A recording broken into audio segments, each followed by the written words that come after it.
Assalamualaikum warahmatullahi wabarakatuh. Hai Bapak Ibu yang hebat. Pada video ini saya akan membuat tugas modul 1.4 yaitu aksi nyata budaya positif. Perkenalkan, nama saya Purwanti Ningsih, calon guru penggerak angkatan 10 dengan Ibu Yuni Tampi selaku pengajar praktek saya serta Bapak CT Sutia selaku fasilitator saya. Latar belakang yang pertama, peserta didik yang tidak suka akan peraturan yang ada di sekolah. Karena dengan adanya peraturan ketika mereka melakukan pelanggaran, maka mereka akan mendapatkan hukuman dan cenderung membuat mereka malu dan merasa tertekan.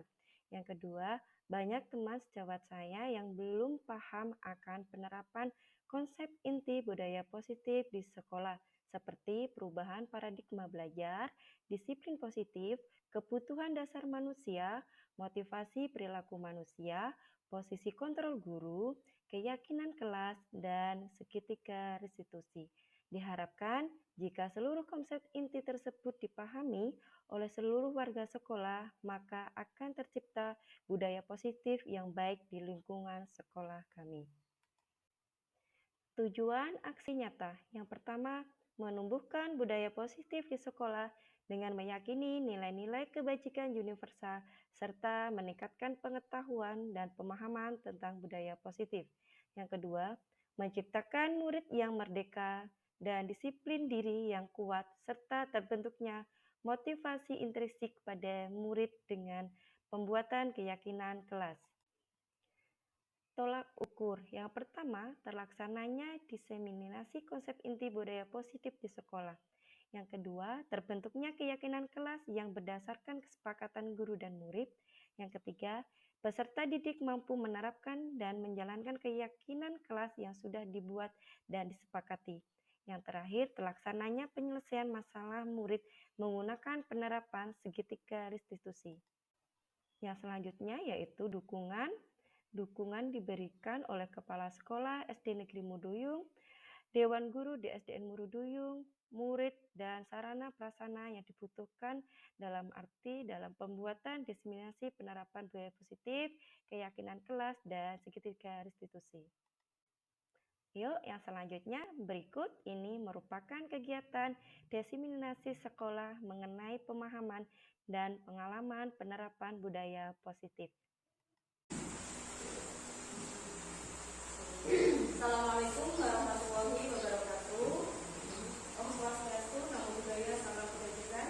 Yang saya hormati Ibu Susiana selaku Kepala Sekolah SDN Negeri Muduyung serta Bapak Ibu Guru yang saya banggakan. Pertama-tama, marilah kita panjatkan puji syukur kepada Tuhan Yang Maha Esa karena telah memberikan rahmat, kesehatan, dan keselamatan sehingga kita dapat berkumpul di ruangan yang sederhana ini. Terima kasih kepada Bapak Ibu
merupakan tahap perkembangan sesuai teori psikologi modern untuk mewujudkan profil pelajar Pancasila. Profil pelajar Pancasila terdiri beriman bertakwa kepada Tuhan Yang Maha Esa, yang kedua berkebinekaan global, yang ketiga bergotong royong, yang keempat kreatif, dan kelima bernalar kritis, yang terakhir mandiri. Yang kedua, disiplin positif. Disiplin positif adalah pembiasaan-pembiasaan hal yang baik menyangkut sikap atau perilaku maupun tutur kata oleh seluruh warga di sekolah, terutama bagi murid agar dapat berkembang menjadi pribadi yang kritis, mandiri, dan bertanggung jawab. Sebagai pendidik, tujuan kita adalah menciptakan peserta didik yang memiliki disiplin diri sehingga mereka berperilaku mengacu kepada nilai-nilai kebajikan universal dan memiliki motivasi menuju perubahan perilaku ke arah yang lebih baik.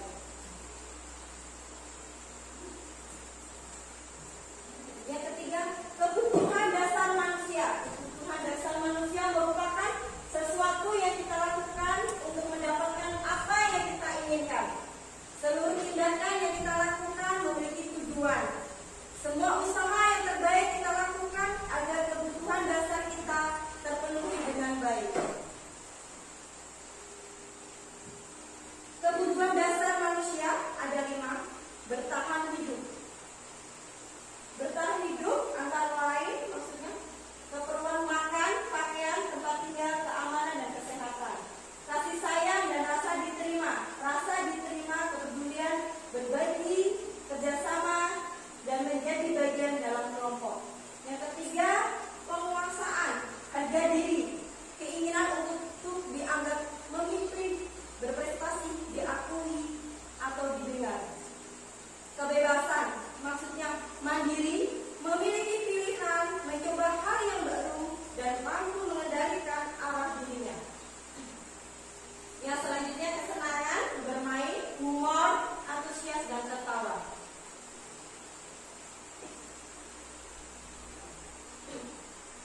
Hukuman dan konsekuensi dari institusi. Hukuman maksudnya tidak terencana atau tiba-tiba, murid tidak tahu apa yang akan terjadi, bersifat satu arah, berupa hukuman fisik atau psikis. Konsekuensi terencana atau disepakati sesuai peraturan. Yang selanjutnya, murid tetap dibuat tidak nyaman. Yang selanjutnya, sikap guru selalu memonitor murid. Restitusi maksudnya di sini proses menciptakan kondisi bagi murid untuk memperbaiki kesalahan. Proses kolaboratif yang mengajarkan murid untuk mencari solusi sendiri.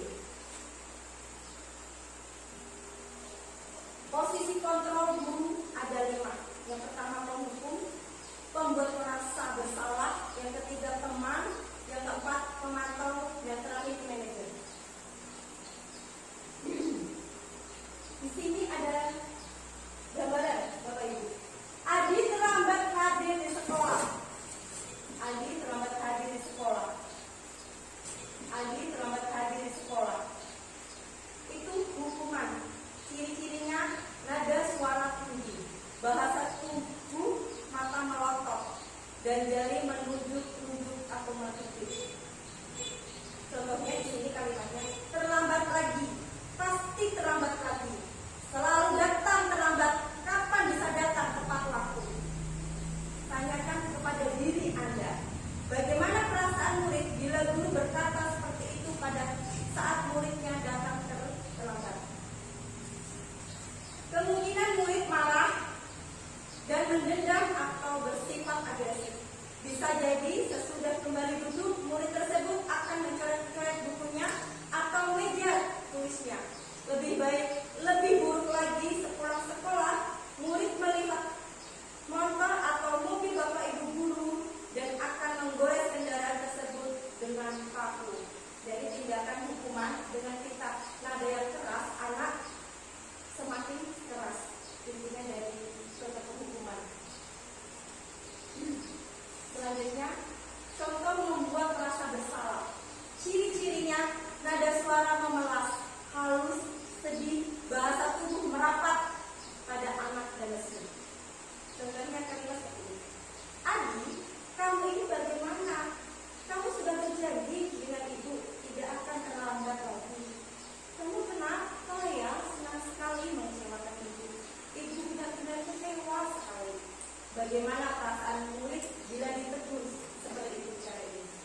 belajarnya, murid akan merasa bersalah.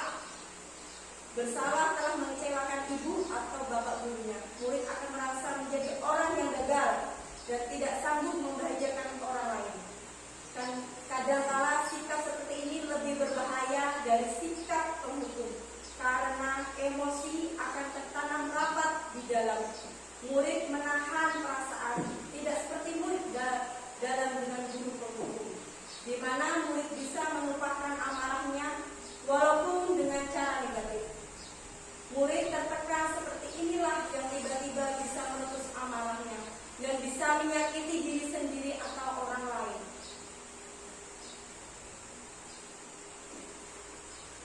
Dalam posisi teman, nada suara ramah, akrab, dan bercanda. Bahasa tubuh merapat pada murid, mata dan senyum menjinakkan. Contohnya seperti ini. Adi, ayolah, bagaimana sih kamu? Kemarin kamu sudah janji ke bapak, bukan? Kenapa terlambat lagi? Sambil tertawa ringan. Sudah, tidak apa-apa. Duduk dulu sana. Nanti bapak guru bantu kamu, iya, sambil tersenyum. Bagaimana perasaan murid dengan sikap guru seperti ini? Murid akan merasa senang dan akrab dengan guru. Ini termasuk dampak yang positif. Hanya saja di sini sisi negatif murid menjadi tergantung pada guru tersebut. Bila ada masalah, dia merasa bisa mengandalkan guru tersebut untuk membantunya. Akibat lain dari posisi teman, Adi hanya akan berbuat sesuatu bila yang menyuruh adalah guru tersebut, dan belum tentu berlaku sama dengan guru lain. Posisi kontrol, nada suara datar, bahasa tubuh formal. Seperti ini percakapannya, guru. Adi, tahukah kamu jam berapa kita mau mulai? Adi, tahu pak. Guru, kamu terlambat 15 menit. Apakah kamu sudah mengerti konsekuensi yang harus dilakukan bila terlambat? Adi, paham pak. Saya harus tinggal kelas pada jam istirahat nanti dan mengerjakan tugas ketertinggalan saya. Guru, ya benar. Nanti pada saat jam istirahat kamu harus tinggal di kelas untuk menyelesaikan tugas yang tertinggal tadi. Saya tunggu. Bagaimana perasaan murid diperlakukan seperti ini? Murid memahami konsekuensi yang harus dijalankan karena telah melanggar salah satu peraturan sekolah. Guru tidak menunjukkan suatu emosi yang berlebihan, menjadi marah atau membuat merasa bersalah. Murid tetap dibuat tidak nyaman, yaitu dengan harus tinggal kelas pada waktu jam istirahat dan mengerjakan tugas. Guru tetap harus memantau murid pada saat mengerjakan tugas di jam istirahat, karena murid tidak bisa ditinggal seseorang. Sistem kontrol manajer. Ciri-cirinya ada suara tulus, bahasa tubuh tidak kaku, mendekat ke murid. Contoh percakapannya di sini. Guru, Adi, apakah kamu mengetahui jam berapa sekolah dimulai? Adi menjawab, tahu pak, jam 7. Guru, ya, jadi kamu terlambat. Kira-kira bagaimana kamu akan memperbaiki masalah ini? Adi, saya bisa menanyakan teman saya pak.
yang bisa menjawab?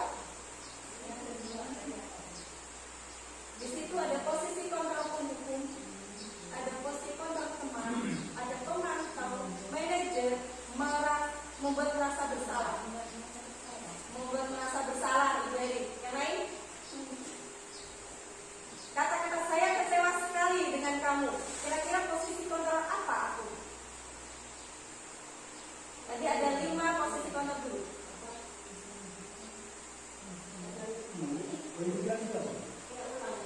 Yang pertama hukuman, yang kedua membuat merasa bersalah, yang ketiga teman, pemantau, dan manajer yang terakhir.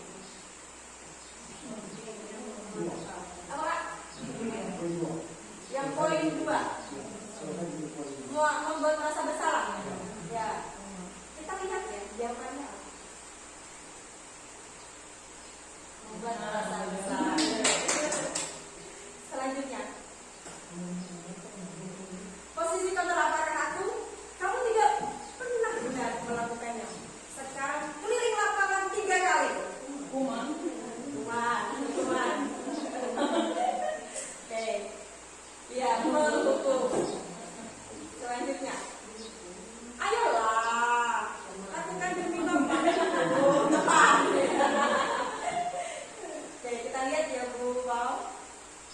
Teman. Sekarang, kamu terlambat 15 menit.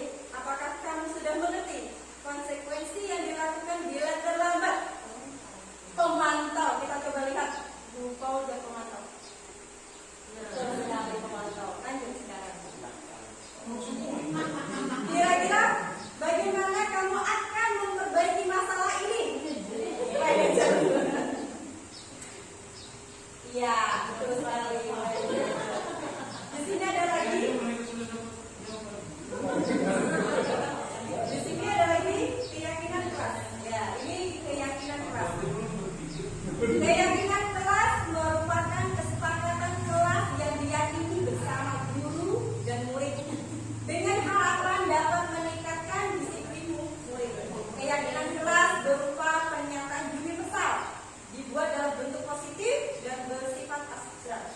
Keyakinan kelas hendaknya tidak terlalu banyak sehingga mudah diingat dan dipahami. Semua warga kelas ikut berkontribusi dalam pembuatan keyakinan kelas lewat kegiatan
Yang terakhir, menanyakan keyakinan.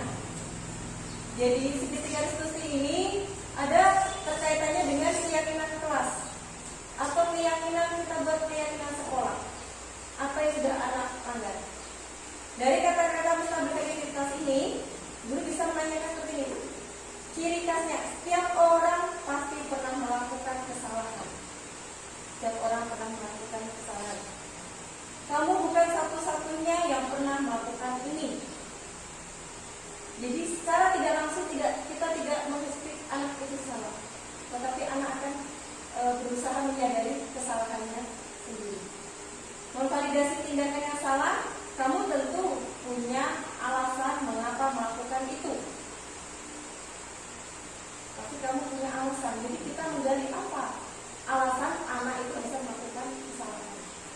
Selanjutnya, menanyakan keyakinan. Keyakinan kelas apa yang telah kita sepakati? Contoh, kalau anak terlambat datang, berarti sudah ada kesepakatan kelas tentang berangkat tepat waktu. Dan kamu ingin menjadi orang yang seperti apa? Menjadi orang yang seperti apa? Sedang pengertian segitiga diskusi adalah suatu proses dialog yang dijalankan guru atau orang tua agar dapat menghasilkan murid yang mandiri dan bertanggung jawab. Segitiga diskusi membantu murid memiliki tujuan, disiplin positif, dan memperbaiki dirinya setelah berbuat salah. Restitusi bukan untuk menebus kesalahan, namun untuk belajar dari kesalahan. Contoh yang di kelas saya kemarin kasus mencontek di saat ulangan. Ada lagi kasus mematahkan pensil anak ketika di jam istirahat. Di sini menstabilkan identitas seperti yang pertama, berbuat salah itu manusiawi. Yang kedua, tidak ada manusia yang sempurna. Yang ketiga, bapak ibu juga pernah melakukan kesalahan seperti itu. Yang keempat, bapak ibu tidak tertarik mencari siapa yang salah, tapi bapak atau ibu guru ingin mencari solusi dari permasalahan ini. Yang selanjutnya, kamu berhak merasa begitu. Itu ciri-ciri kata untuk menstabilkan identitas dari permasalahan pada anak didik kita. Validasi tindakan yang salah. Ciri-cirinya, kamu pasti punya alasan mengapa melakukan hal itu. Padahal kamu bisa melakukan lebih buruk dari ini ya. Kamu patut bangga pada dirimu sendiri karena kamu telah melindungi sesuatu yang penting buat kamu. Menanyakan keyakinan dengan ciri-ciri, apa keyakinan kelas kita? Dan selanjutnya, nilai-nilai apa yang kita telah sepakati? Yang ketiga, seperti apa gambaran kelas yang ideal menurut kamu? Yang keempat, kamu mau jadi orang yang seperti apa? Itu ketika kita menanyakan pada kasus ada anak. Sekian dari saya, Bapak Ibu.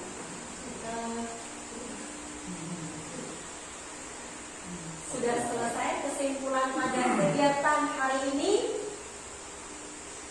Jadilah kita seorang guru atau pendidik yang bisa tahu mengkondisikan siswa.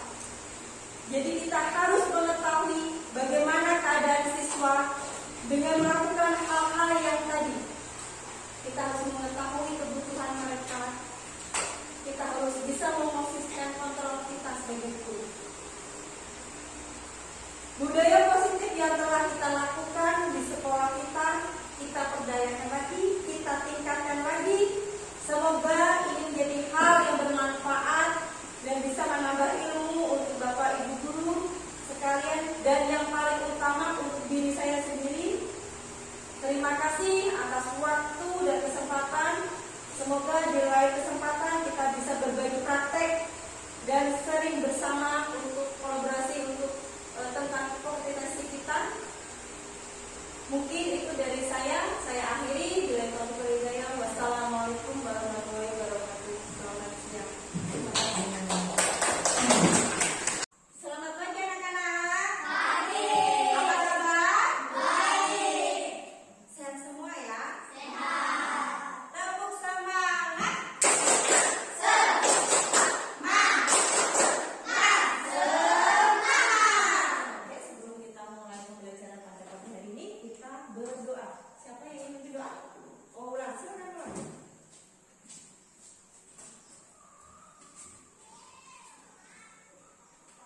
Ingat ke atas menggapai bintang, tangan ke samping burungnya terbang, tangan ke depan ikan berenang, duduk yang rapi siap berdoa.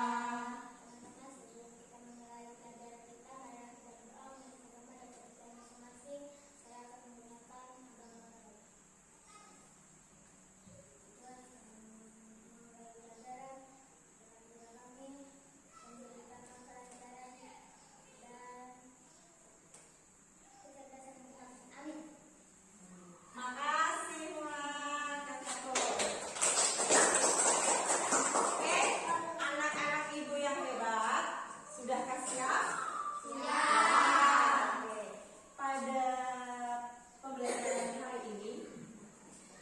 Pada pembelajaran hari ini kita akan mempelajari tentang keyakinan keras. Keyakinan keras itu apa sih Ibu? Pastinya kayak itu ya kalian bertanya. Keyakinan keras itu sesuatu yang kalian yakini. Keyakinan keras itu sama kayak peraturan sekolah atau tata tertib sekolah. Tetapi di dalam keyakinan keras ini didasari motivasi dalam diri anak-anak sendiri, dari kesadaran anak-anak sendiri, ya, tanpa paksaan, tanpa tekanan, jadi kesepakatan atau keyakinan yang bisa dari diri sendiri. Dengan bertujuan, pembuatan keyakinan kelas ini bertujuan apa sih? Tujuannya untuk menyadari dari diri kita sendiri, menjadikan anak-anak ibu akan rasa tanggung jawab, rasa mandiri, terbentuknya disiplin positif. Oke, salah satu contoh dalam keyakinan kelas, contohnya masuk kelas tepat waktu. Masuk kelas tepat waktu. Masih banyak lagi apa? Siapa yang punya? Apa? Tidak terlambat masuk kelas, dan tidak tepat waktu. Oke, kurang lebih seperti itu ya. Masuk kelas tepat waktu. Jadi itu dari kalian sendiri. Oke, keyakinan kelas ini dibuat didasarkan oleh siapa? Kesepakatan siapa? Kesepakatan ibu sebagai guru dan kalian sebagai murid. Jadi keyakinan kelas itu dibuat oleh siapa? Guru dan murid. Oke, untuk selanjutnya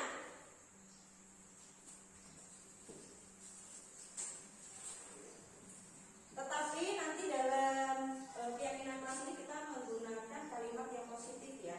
Kalimat yang positif itu contohnya jangan membuang sampah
mana nanti kita pilih yang akan menjadi kesepakatan kita tentang keyakinan kelas kita ya.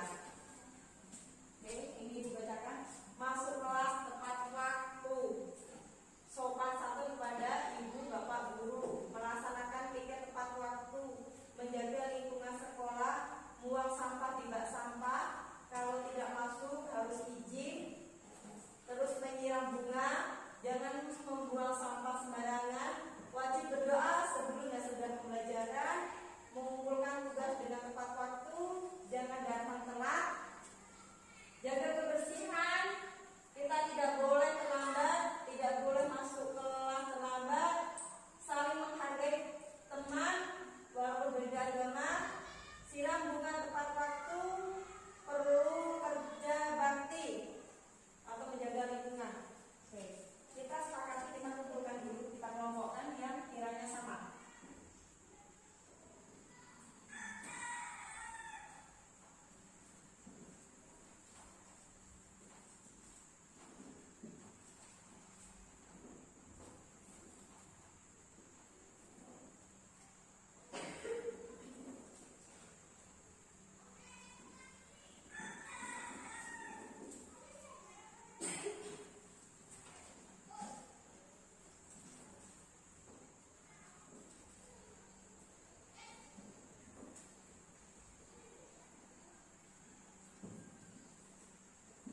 Berarti yang menjadi kesepakatan kita, satu, masuk kelas tepat waktu. Dua, saling menghargai. Tiga, menjaga kebersihan. Melaksanakan piket tepat waktu.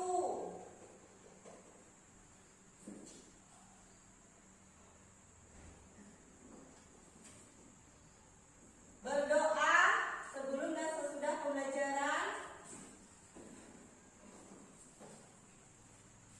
Yang sama itu.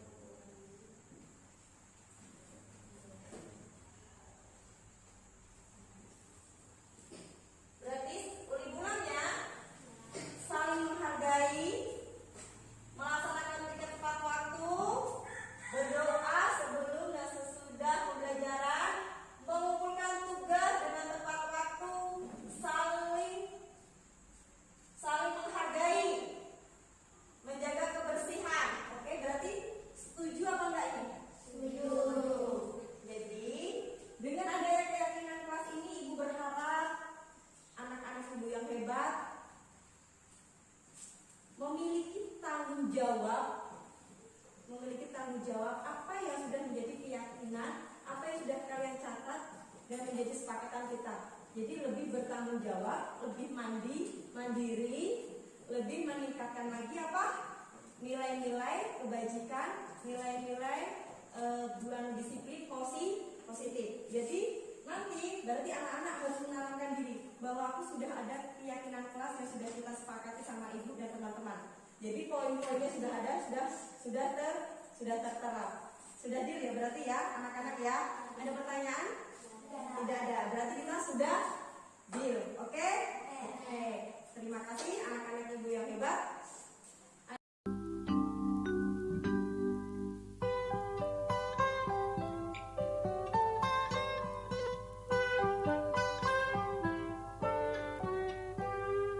Pagiku cerahku mata. Selamat siang ya. Ya. Saya tadi pagi mendengar laporan dari teman sekelas kamu bahwa kamu sedang bertengkar dengan Karisa. Ya Bu, saya kesal. Kenapa kesal? Si Carita mematahkan pensil baruku. Oh begitu, wajar saja kamu marah dan kesal. Andai kata ibu di posisinya, pasti ibu akan juga merasakan yang hal sama. Apa yang kamu lakukan dengan Karisa? Saya bertengkar sama Carita dengan mengenai pensilnya. Ya, pasti kamu punya alasan kenapa kamu lakukan itu kan? Untuk Bu, pensil itu baru saya beli malah dipatahkan si Carita. Saya tidak terhina, tapi dia tidak meminta maaf. Katanya tidak sengaja. Nah, kamu sudah tahu alasan Karisa kenapa telah mematahkan pensilmu. Ibu sangat menghargai pendapatmu. Kamu tidak melakukan hal yang lebih dari itu. Apakah sudah sesuai dengan keyakinan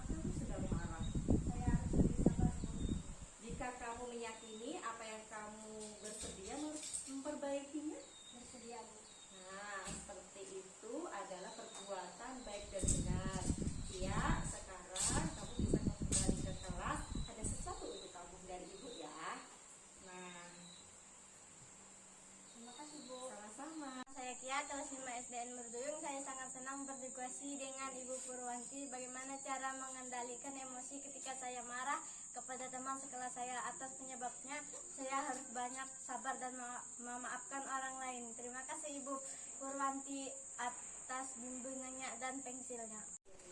Selamat pagi April. Selamat pagi Bu. Apakah April tahu kenapa April Ibu panggil untuk menemui Ibu? Tidak tahu Bu. Oh ya, baiklah April. Ibu memanggil